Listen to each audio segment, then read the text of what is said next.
करण्याची शासनामध्ये तरतूद आहे आणि अशा पद्धतीने झाल्यावर काही तरी निष्काळजीपणामुळे या गोष्टी सभागृहापर्यंत याव्या लागतात. तर नक्कीच मी आयुक्त साहेबांना निर्देश देते की आपण लवकरात लवकर याच्यावर चौकशी करण्यात यावी आणि संबंधित जे अधिकारी असतील ते जर ह्याच्यात दोषी असतील तर त्यांच्यात कडक अशी कारवाई करण्यात यावी.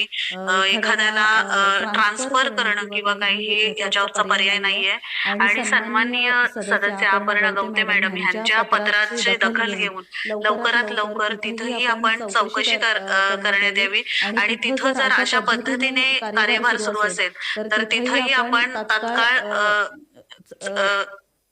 काही ज्या पद्धतीने शासनाचे निर्देश आहेत त्या पद्धतीने तिथं दोषींना कारवाई करण्यात यावी अशी मी आपल्याला सूचना देते. आणि ह्या बाबतीत लवकरात लवकर चौकशी करून संबंधित जे अधिकारी किंवा जी संस्था त्याच्यात दोषी आहे त्यांच्यावर कारवाई करण्यात यावी.